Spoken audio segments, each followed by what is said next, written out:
Rising majestically from bomb ruins, London's St. Paul's Cathedral represents a faith unshaken by fire and blitz. This 24th of May, 1944, representatives of Britain's far-flung empire gather in worship to demonstrate their faith in that empire. The Chelsea pensioners, veterans of past campaigns, mount the guard of honor. Over 800 servicemen and women represent the young dominions at war. General Montague leads the contingents from Canada who join the ceremony conducted by the Empire Day movement. Tribute is paid the memory of Queen Victoria, under whose reign the empire was founded. The Dean of St. Paul's, Dr. Matthews, conducts the service. The Archbishop of Canterbury delivers the sermon. The Lord Mayor and party attend in full robes of office, attended by the sheriffs and officers of the City of London.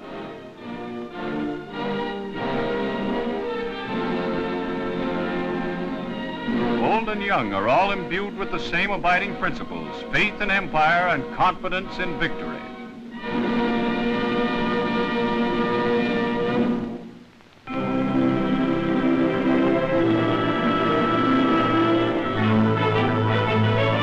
In Canada, the institutes of higher learning have joined the rest of the nation in going to war 100%. Canada's colleges are conducting military training in conjunction with Army, Navy, and Air Force officials, along with peacetime studies. Typical of these colleges at war is the University of British Columbia. It is now the alma mater of 1,600 boys and girls in uniform. Classes are streamlined to war on a co-educational basis. Service pupils are a keen lot. In the science classes, elementary and advanced chemistry are combined with lectures in the deeper theory of physics. These and other subjects useful in peace and war are found in the extensive training syllabus. A well-equipped mechanical engineering lab trains potential recruits for the technical services.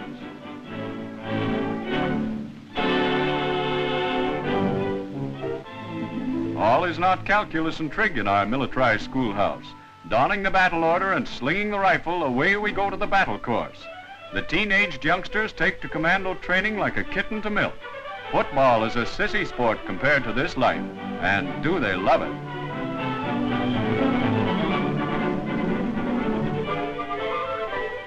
Across the Dominion, balanced military and technical training goes on. Students may finish their education and yet train to step into the shoes of Big Brother overseas. If Big Brother finishes the job first, there's been no time lost. These scientists of tomorrow are equipped to take their place in the brave post-war world.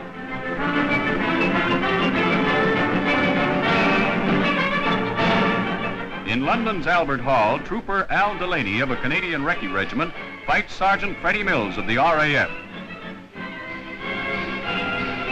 The British cruiserweight champ wastes no time in going after the Canuck heavyweight. Mills is the shorter of the two scrappers and wears the stripe on his trunks.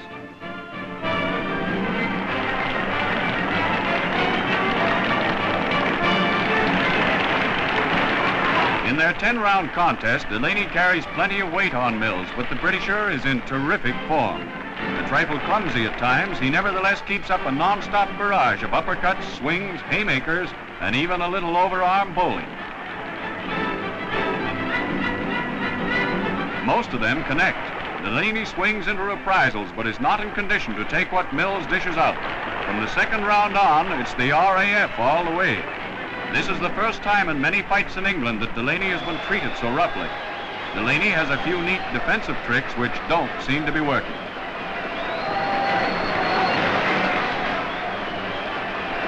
In the fourth, after a left hook to the jaw, DELANEY is duck soup. It's a knockdown followed by a knockout, and Mills is the winner.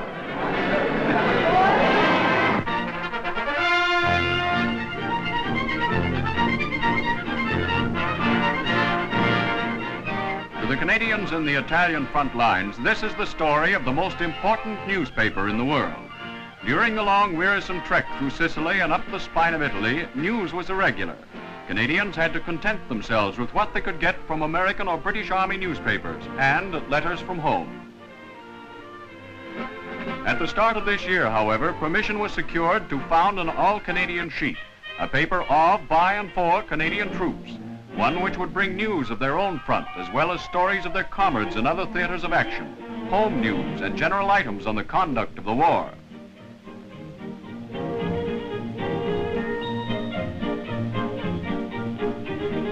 A staff was gathered together from the various field units in Italy and from Canadian base reinforcement group. All these servicemen had held positions on newspapers in the various parts of the Dominion before the war. Presses were commandeered from the Italians. An American linotype machine was unearthed. The casting machine and the stereotype were made in Germany for Italian pre-war use. The operators had a difficult time getting used to this strange collection of foreign equipment. Canadian ingenuity triumphed after much study and application. Liaison with the American paper Stars and Stripes and the British paper The Union Jack brought newsprint from a big pool. The editorial officers moved into the same building as the other two sheets near Naples. News sources were lined up. All the machinery of a big newspaper commenced functioning. The maple leaf rose off the presses.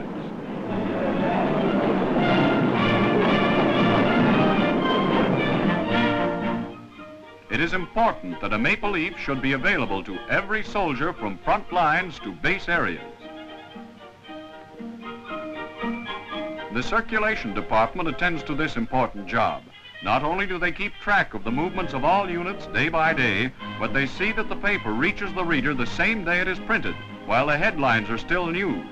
This gigantic task is handled by a staff under the direction of a well-known Dominion newspaperman. Trucks move the bundles of papers to a nearby airfield. A transport plane carries them up to an advanced landing ground. They are transshipped by lorry to the field post office just behind the lines. The shipment is sorted by postal corps clerks and is loaded on the various ration runs. Then by unit arrangement, the papers are distributed to each soldier in the front lines.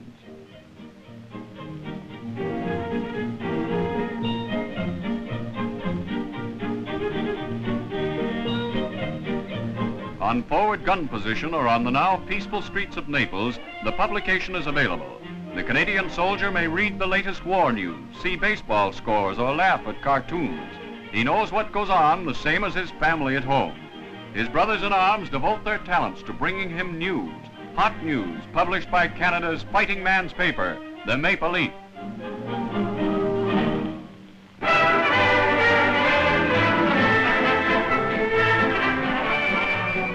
In the United Kingdom, for the Commonwealth conferences, Prime Minister Mackenzie King visits the 1st Canadian Army. A limited time only was available to the Premier before flying back to Canada to preside at a parliamentary session. Inspecting a Canadian armored unit, he sees firsthand the high state of efficiency attained by all ranks. Accompanied by the Right Honourable Vincent Massey, High Commissioner for Canada, Mr. King views the parade with Lieutenant General Crerar, Army Commander, Lieutenant General Stewart, Chief of Staff, and Major General Montague of CMHQ.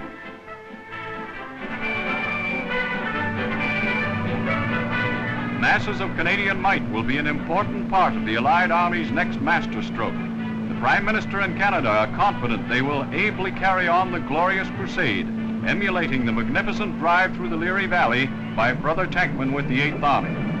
Mr. King will give an excellent account to the people back in Canada of their fighting sons in armor.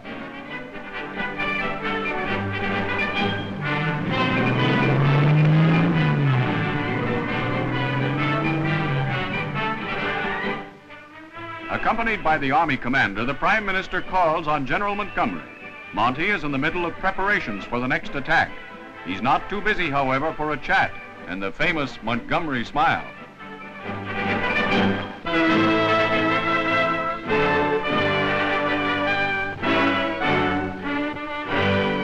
In the War Cabinet Room at 10 Downing Street, the Conference of Commonwealth Prime Ministers sign a joint declaration, a new pledge of enduring comradeship to all peoples who fight the common enemy. The 5 leaders of self-governing nations under the British Crown record the results of their 2 weeks in momentous parley. The premiers put their signatures to these 6 great principles. Continuation in the war until every occupied country is restored to freedom. Complete agreement on the principles which determine our foreign policies. Freedom for overrun countries to decide their future. The Commonwealth and Empire seek no advantages at the cost of others. setting up of a world organization to prevent aggression, confidence that the free association of nations in the British Commonwealth is capable of further service to mankind. Powerful voices unite from the four corners of the globe, the words of doom for the oppressor, the chant of hope for the emancipated world of tomorrow.